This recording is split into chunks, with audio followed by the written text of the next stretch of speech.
I am excited to be sharing with you. We've been in the middle of a series called Everyone. And this morning we're going to talk about how we all need protection. And I think we all know this, that from the moment that you were born, you were designed by God to be protected, to be covered, to be in the hands of someone. You couldn't have made it today, this morning, to be here if it wasn't because there were people that somehow, in some sort of way, they took care of you. A baby cannot do anything, cannot eat, cannot walk. It needs help to change the diapers. They cannot do anything on their own. A baby needs protection. A baby comes into the world. And before it even comes into the world, a baby's inside a mom's womb being carried, covered, warmth. It's inside a mom and it's protected in that space. We all know it. I think we all know intrinsically, inside of our own design, we know that we're all designed to be protected and to be a protector. And I know for me, when I look back at my life, there's so many moments where I did not feel protected. It made me think about my brother. I have a brother. We're 11 months apart, and we're almost twins, Irish twins. I think that's what they call it. We're almost twins, which means that when we get along, we're super in sync. When we're not in the same place, we hate each other. And I remember one day, I think I was about 9 or 10 years old, and we were fighting. And I was trying to prove a point to my brother that I could handle more pain than him. And I turn around, and he comes after me, and he punched me in the back really hard. And I look at him, and I said, that didn't hurt. So he's like, oh, you want me to do it again? And it's like, yeah. So he does it again. He hit me with everything he has in my back. And it was really painful, and we kept going and going until I couldn't handle it anymore. I just kept running. I was like, I can't with you. This is too much. My brother, who was supposed to be my protector, he's now backstabbing me. He doesn't have my back. I also look back, my best friend, I remember a moment with my best friend. He lived in our house for a season, and he was a little wild and a little crazy, and I remember him running after me with a knife. But like, intentionally running, not like a game. He was mad at me, so he started running after me because he was upset. I don't think it's a good idea to run after someone with a knife because it definitely communicates that person has bad intentions, that person doesn't want to protect you. But there's something inside of all of us that we know that we're designed by God to be protected, not just physically, but emotionally, spiritually. There's something inside of us that we all know. And I love Father's Day. I love being a dad. If you've been around me and close to me and my wife at any point, I'm obsessed with my kids. I don't know if that's something that parents says. I said that. I love them so much. And I love seeing life through their eyes. Because as a father, I know that one of my biggest responsibilities in life is to protect them. But I also know that that's not the reality for a lot of people. Maybe you're in this room this morning and you didn't have a great relationship with your parents or with your dad. And the person who was supposed to protect you maybe was not available, maybe was not there. Which it makes sense why it seems that Hollywood, every time that there's a movie about a relationship between a dad and a kid, it always looks bad. The dads are always unavailable, they're not intentionally, they're always overweight, they don't have good style. they always working late. They're not there for the kids. And it made me think about, is it that Hollywood and film is trying to speak something into our life, or is it that a reflection of who we are as a culture? I started doing some research. And I found that 1 in every 4 children, they experience abuse from their fathers. 7 million children have absent fathers. 13.2 million children receive child support. We have a problem. When we talk about being a protector, we're going against what's happening in our world. We're going against what a lot of us in this room have experienced. And what do? I know that I don't want to be another number. I don't want to be another story. I want my kids to hear something different. I want to help my kids grow, and I want to help them become the type of people, the type of person that our world desperately needs. Everyone needs a protector, and if you forget everything that I'm going to say today, and maybe because of language, Spanish is my first language, English my second language, so I get a little stuck sometimes. If you forget everything that I say today, I just want you to remember this. You protect what you love. You protect what you love. It says in Exodus chapter 17. I need water. I'm also a what is it called? Like a verbal processor. Everything is out loud. So yes, that's why I needed to let you know that I need water.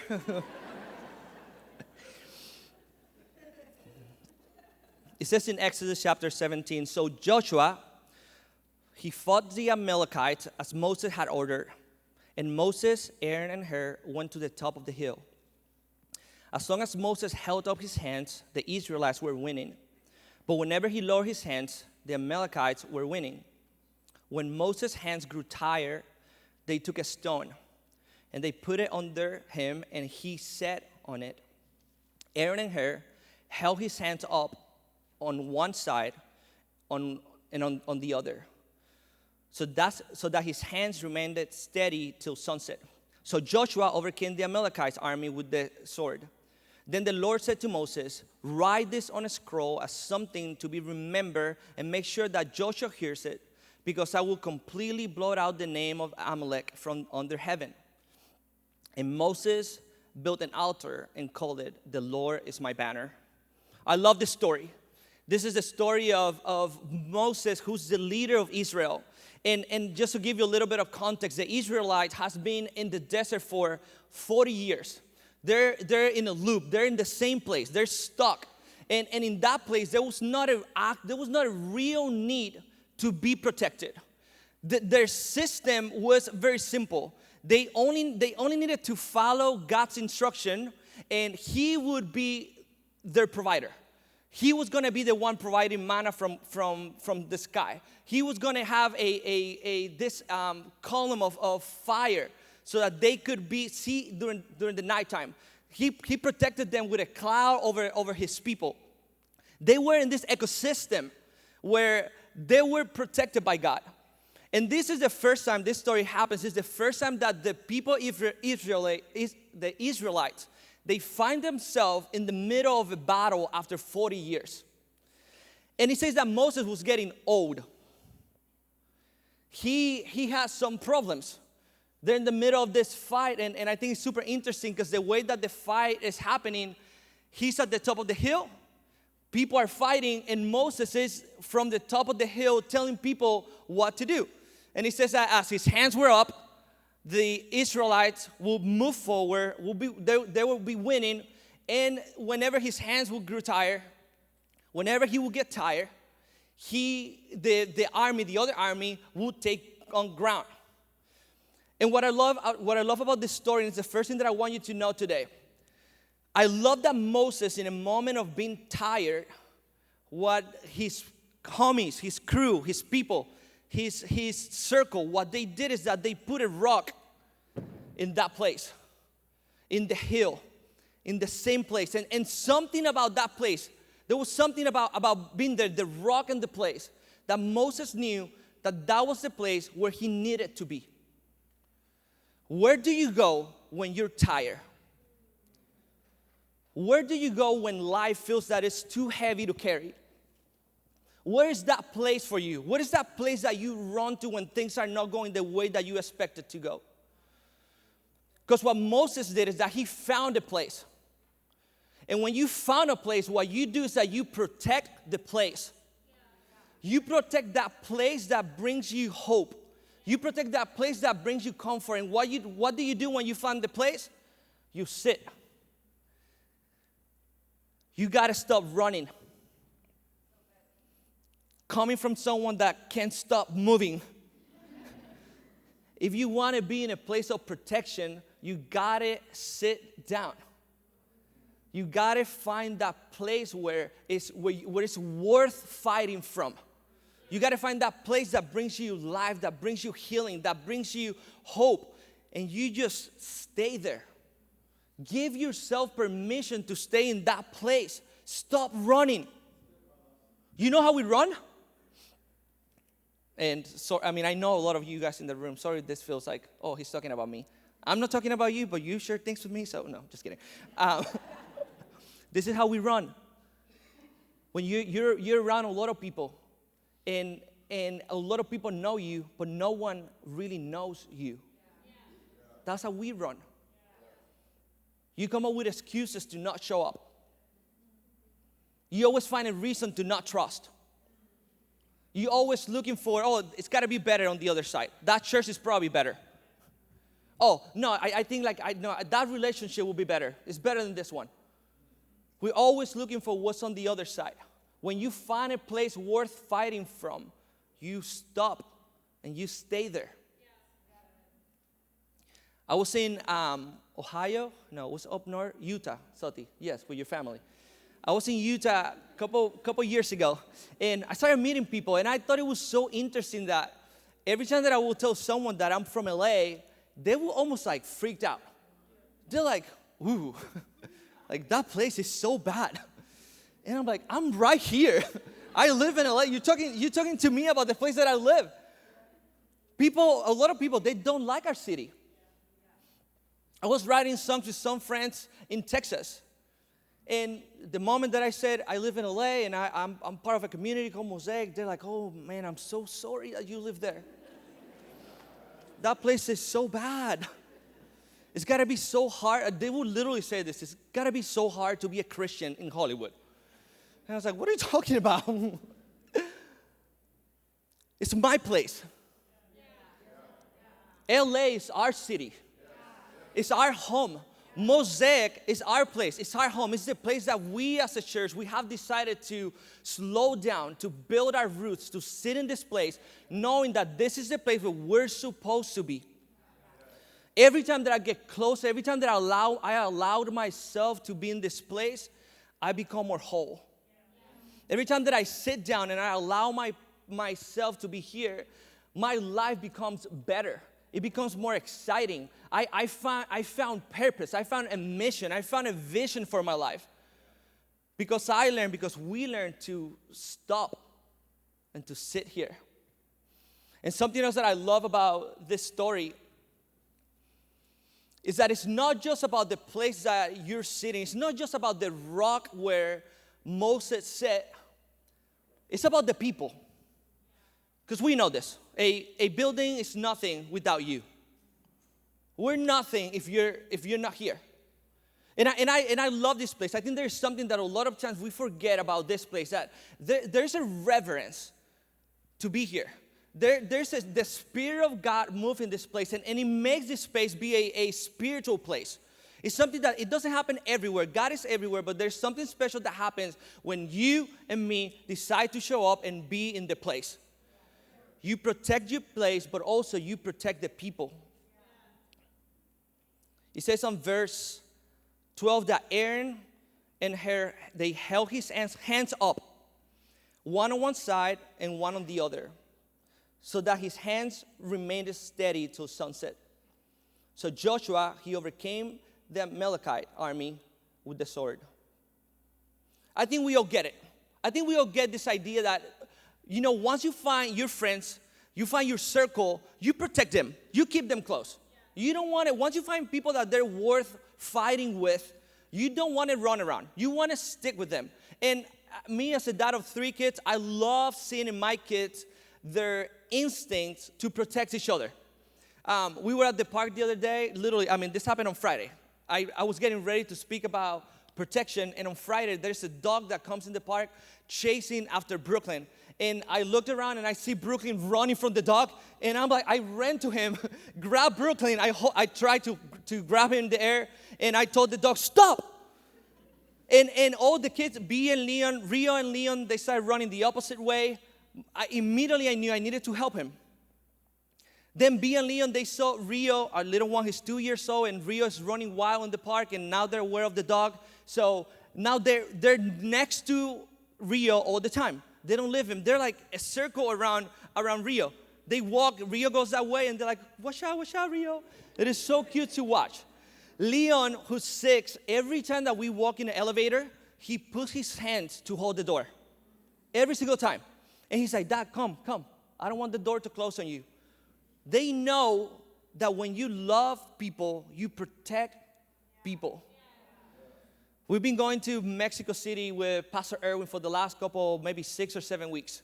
We've been there 5 weeks out of 7 weeks over the last 7 weeks. Math, it's hard.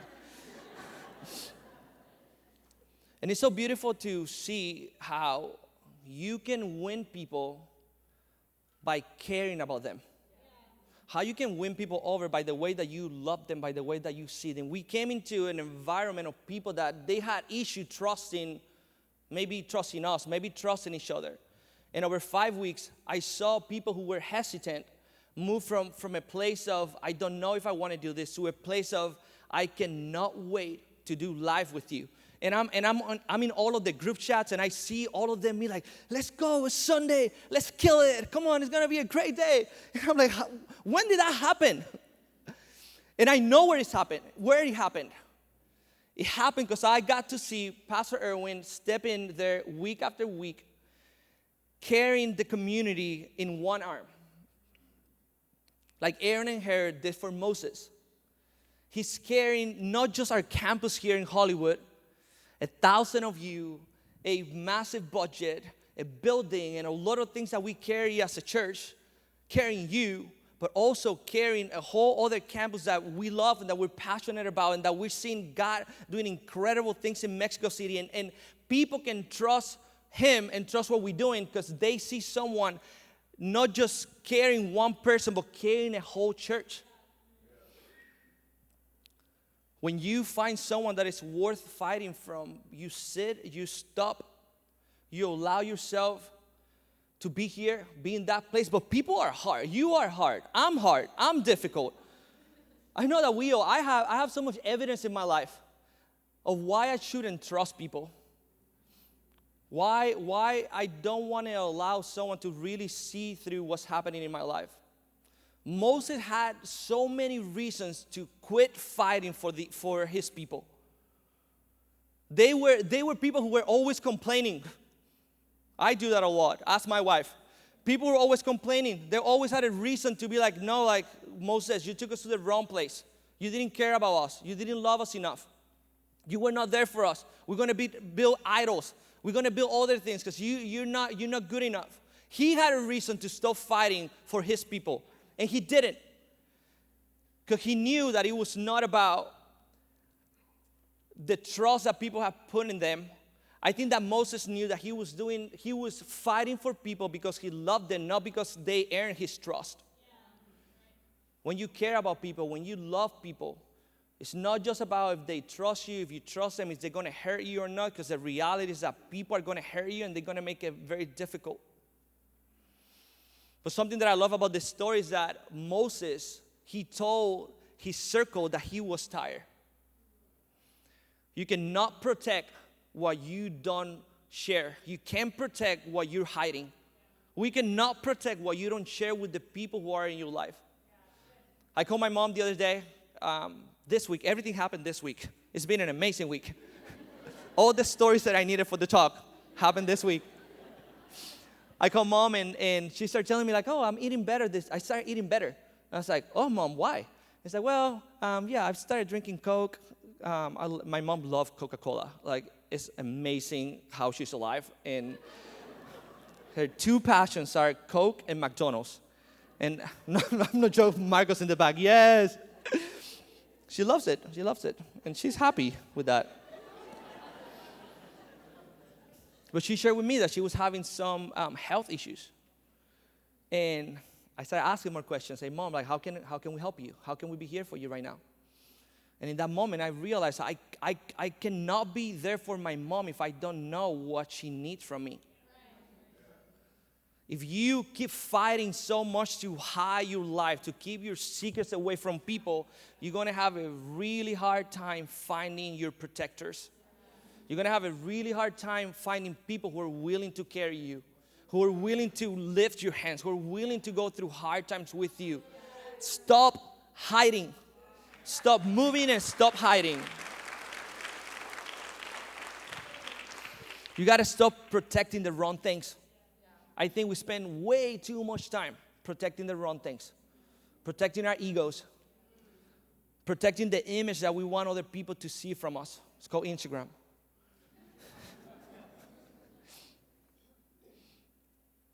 Protecting your secrets, protecting the things that you don't want people to know about you. We spend too much time doing that. You have to realize that God's protection over our life is not a limitation of what He wants to do in you. God's protection looks more like a fortress around your life. In Puerto Rico, we have this thing called el morro. El morro. Woo. I see like 3 people going, like, yeah. And el morro is this fort that is around San Juan, the capital. And it's so massive. You can be inside that place, and there could be a war happening on the other side, and you're inside el morro with your shringa. I don't know how to say that in English. Your kite. You could be with your kite and not realize that outside there are people dying, there are people coming after you because there's a wall protecting you. God's idea of protection is not a limitation over your life. It's not God imposing limits for you. It's God showing you that in Him, His protection is more like an open field where you can run, where you can be free, where you can be yourself, a place where you could be creative, where you can be seen by God and do what you were supposed to be. When you find the people that you love and the people that they're worth fighting with, you hold them close. Because you don't know. This is a reality. You don't know how long they will be there for you. And you got to hold what's in your hands right now. You got to learn to love the place and protect the place. You learn to love the people and protect the people. And then the last thing is that you learn to love the protector. It says on verse 14 that the Lord said to Moses, He said, write this on a scroll as something to be remembered. This is at the end after they won the battle. The Lord said to Moses, write this on a scroll as something to be remembered. And make sure that Joshua hears it. Because I will completely blot out the name of Amalek from under heaven. And listen to this. Moses built an altar, and he called it, the Lord is my banner. In this battle that they're in, Moses is inside of, when I think about this, it just seems like to be like the perfect environment, like God's idea of protection over our life. Where you're protecting people, there are people protecting you, and you're inside of God's protection. And when you learn to love the protector, you realize that now your life becomes a banner. And a banner is a flag. He said that I want everyone to know every time that they go to the hill that there is a flag standing as a reminder that God was the one who gave you the victory. And when I think about my life, about all the moments where I know that God was protecting me, protecting my family, it's overwhelming. Because there's so many things that I don't know, so many things that they don't make sense. There's moments where I cry out and I feel like God didn't answer my prayer, that God didn't protect someone that I love. But there's many, many stories of God looking after me. Looking after my wife, looking after my kids, looking after the people that I love. A couple of weeks ago, we were about to go to take my kids to school. And if you're a parent, you know that every day from 6 a.m. to 8 a.m. is madness, it's total chaos. So in the middle of that chaos, we go into the car, the kids get in the car, and I realize that I forgot my phone. So I jump from the car, put the car in parking, jump from the car, go back in the house, and I grab my phone very quickly, and I see a text message from one of my best friends, Rafa, in Austin. And Rafa texted me, and he said, hey, I'm praying for you and your family. I woke up this morning with you in my mind, and I'm praying for you. The moment that I saw that text message, I hear my kids screaming outside. And I ran. When I run outside, I see the car moving, my car with my kids inside. And I see B jumping out of the car. Leon goes back into the back seat. He sits down, so scared. I jump in the car, pulled the brake, and I was able to stop the car in the middle of the road with my kids in it. And just a couple minutes before that text, I was like, this is insane. This is literally God protecting my life. It's just literally God looking after me. This week, a couple months ago, our oldest son, Brooklyn, he was diagnosed with, what is it called? Scoliosis. It's called scoliosis. It's a curve in his spine. And we went a couple months ago to the doctor, and we didn't know anything about it. We started learning more. He had a 20-degree curve in his back. And in a lot of situations, in the worst case situations, some kids, they end up having to have back surgery, brain surgery. They have to walk with bracers. It affects the way that they develop. And on Wednesday this week, we went to do a follow-up with the boys. And when they took an x-ray of Brooklyn, and we saw the picture, and his spine was completely straight. It went from 20% to 0. And it reminded me that at the beginning of this year, my wife and I, we did a prayer. We told God, this year we want to give you our absolute all. We're going to go so hard for you. We're going to fight for this place. We're going to fight for the people in our lives. We're going to do everything that you're calling us to do. And our prayer is that, God, will you please protect our family? And 3 months later, our kid, the doctors, they're going like, we don't understand. They're like, what do you do? Do you do like some external thing? Like, I don't know. They're like confused, literally confused. And my wife told them, this happens because we believe in God. We believe in Jesus. He healed our son. And what a beautiful thing, right? But the reality is that also raises questions in my heart. Like, why this and not that? Why would God heal my kid and not heal other people? Or why God's protection over my life and not protecting in this space? Like, why it feels like it's sometimes random or it feels like it doesn't make sense, His protection. I love the story of the person holding the banner. Every army has a person who's carrying the flag. And their job in the army is to carry the flag. That's it.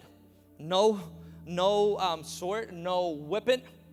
One job, to carry the flag. And when you know that that's your role, it's almost like saying, I'm okay dying. The point of what I'm doing right now is not about the end goal. It's not about if I'm going to make it alive at the end or not. It's about carrying the flag. It's about living a mark. It's about putting a stand that people after you, regardless of you being here or not, people can look at the flag and be like, look at what God did. And when I think about that, I get excited about the idea that even if I die today, my flag, my banner, the banner that is going to be showing the world what He has done, has so many stories of what God has done for me, what God has done for our community. We wouldn't be here in this building today if it wasn't for God's protection and favor over this place. I wouldn't be here if it wasn't for God's looking after me, looking after our family, looking after you. I want my flag, I want my banner to have so many stories so that when Brooklyn and Leon and Rio, they grow up, they can point at that and be like, look what God did for my parents. Look what God did for me. I would love if you guys can stand up, and I want to finish tonight, not tonight, this morning. I want us to read this psalm together. And it's Psalm 91. It is interesting, this psalm that we're going to read right now, because Psalm 90 and Psalm 91 together, they call it, I'm going to find it. I got to find it first.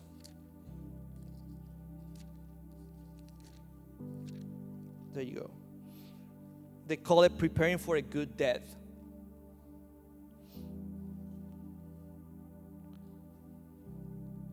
And I would love for all of us to read this together.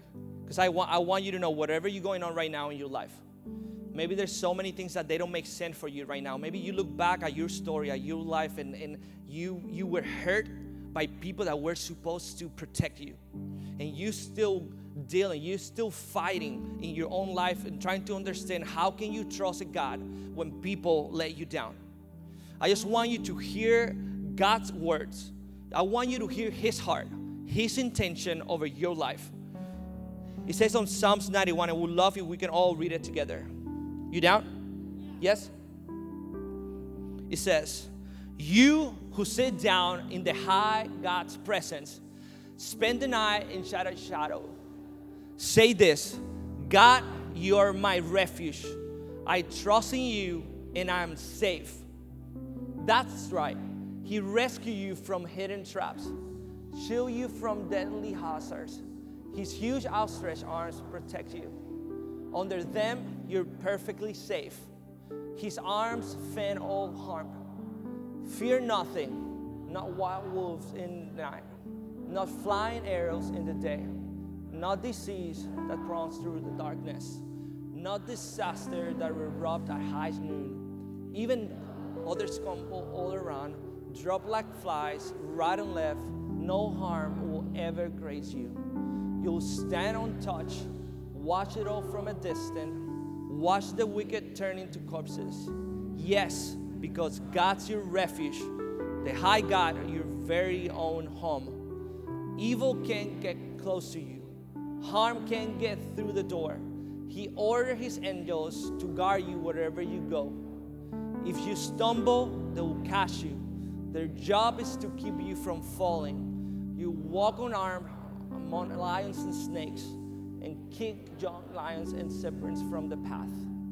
If you'll hold on to me for dear life, says God, of any trouble, I give you the best of care. If you only get to know and trust me. Call me and I'll answer. Be at your side in bad times. I'll rescue you, then throw you a party. I'll give you a long life. I'll give you long salvation.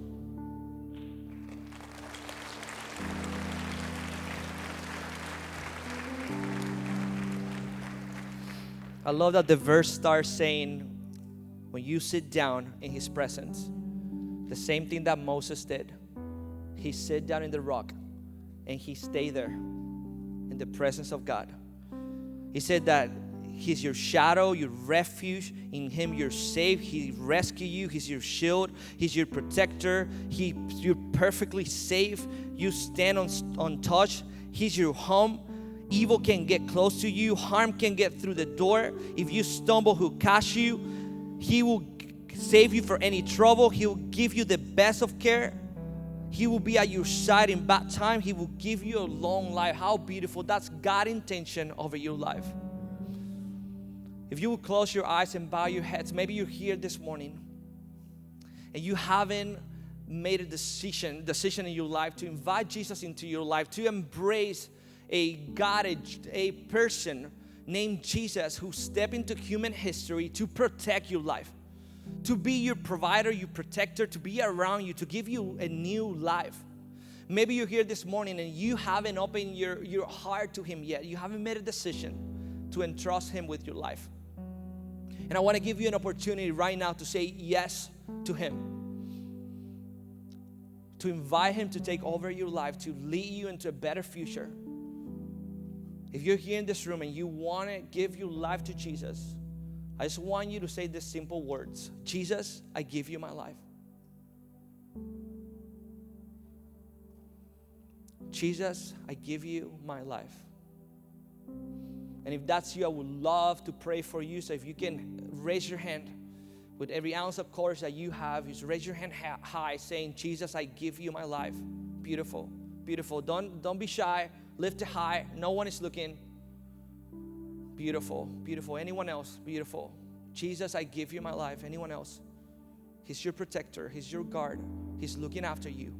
And let me pray for you. God, I pray for every single person who's making a decision right now to give you their life. God, I pray that you will let them know how much you love them, how much you care about them, that you see them, that you're the one fighting for them, that you are the rock where they get to sit and enjoy your presence. God, I pray that today will be the beginning of a beautiful story, of a more beautiful and incredible future.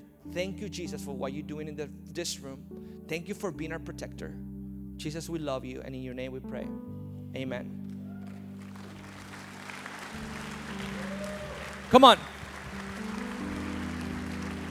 You guys can take a seat just for a couple more minutes. And if you're one of those people who made a decision to follow Jesus this morning, I want to make sure that you meet someone at the end. We have a team waiting for you. You are the reason why we do this. You're the reason why we fight. You're the reason why we're here, because we want to help you walk in a relationship with Jesus. So at the end, please make sure to go outside. Someone's going to give you a Bible. They want to meet you. If you see them and they're acting a little, they're holding the Bible and it feels awkward, please help them, okay? Love on them. And then the other things, that everything that we do as a church, everything that happens here in our community happens because there's people who give on your behalf. And today we have a special gift. I want to invite my friend Edwin. I mean, I know we're both Latinos, and I get your last name wrong all the time. Arroyave. I would love to invite Edwin. Edwin wouldn't say this to you, but I will say it for you. Edwin is one of our top givers, and something that I love about you, Edwin, every time that we talk about the future of Mosaic, you always talk about how you want to keep investing more and more and more in this place. So we're so grateful for you. And he's going to talk to us about giving right now. Yes, thank you, Pastor Carlos. Yes. That was one incredible message, by the way. Yeah. I'm blessed to be part of this community, and today I want to talk to you guys how tithing has been a great blessing for me over the years. I first started unknowingly. I started tithing at 15 years old when I became the head of household at my house. I started giving my mom money so that she can pay for the bills. And years later, I found out that she was tithing the entire time. Now, some people might call it coincidence, but all I know is from that time, I kept getting blessing after blessing, including at 21 years old, I was able to start my own company. And that year, I made $150,000, which is not common when you first start a business. And this time, I immediately started, in addition to the money that my mom was tithing, I started tithing myself, although not as consistently as I probably wanted to. And the business continued to grow. And then 10 years later, I ran into this life-changing verse in regards to generosity, which is Malachi 3:10, where it says, "Bring the whole tithe into the storehouse, so that there may be food in my house. Trust me, test me in this, says the Lord Almighty, and see if I won't open up the floodgates of heaven and pour out so much blessing, there won't be enough room to store it." And that impacted my life, especially the part where it says, so that there may be food in my house, because I knew how important it was for me to know that God was with me in regards to having the courage and confidence to take on things that really demanded more than I thought I was worth. I know how important it was to have heart in my heart, to have God in my heart in regards to just treating people with respect and keeping me on the right track, especially as more success came my way. And I knew I wanted to pay it forward. And if my money could bring people to God, then I was all in. And I decided that year, I said, I'm going to go all in. I'm going to auto debit $2,000 a week.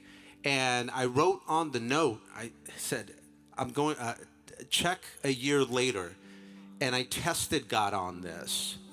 And what happened a year later is I married my dream wife. That same year, we found out we were expecting our first child. I bought the dream house I always wanted in Hollywood Hills. The business continued to thrive. And then 7 years later, unfortunately, my business hit a really rough patch, which was hard because now I was going to have to give from a very bad financial situation. Because normally I was used to giving from an abundance way. And at the time, the cause to keep Mosaic in Hollywood was so big to my heart that I decided to give more than I'd ever given before. And it was the first time that I gave out of the nothing. And what I could tell you is when you give out of the nothing, that is when everything is created. When I chose God first instead of money, the floodgates opened even wider. The business recovered. We became bigger than we ever were. But more importantly, I got liberated from something that I'd been struggling with since I was 16 years old that I didn't think I could beat on my own. And I wanted to be a better man. I wanted to be a better father. And when I did that, it went away. And I can tell you that that blessing was bigger than any money I've ever made. So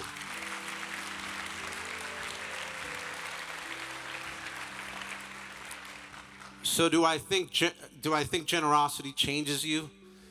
Yes, so you bet I do. It transforms you.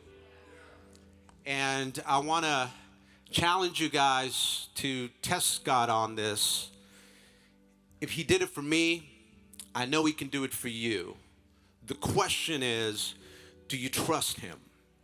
Is your faith bigger than your fear? So these are different ways that we can give here at Mosaic. You can give online, mosaic.org/give, cash or check. And I think there's going to be some buckets being passed around. Or you can make it easy and just scan that barcode and you can give. And while that's going on, I wrote something here. There's another verse that I love. Well, before I get to the verse, I'll tell you this much. Where you spend your money shows what's important to you, okay? Thank God it's Friday. If you go to the club, you know what's important to you, right? If you're saving all your money so your kids can go to college, you know that's important to you. So wherever your money goes, that's where you know where you're committed to. And I know so the verse I was going to leave you guys before I walk out is Matthew 6:21. For where your treasure is, there your heart will be also.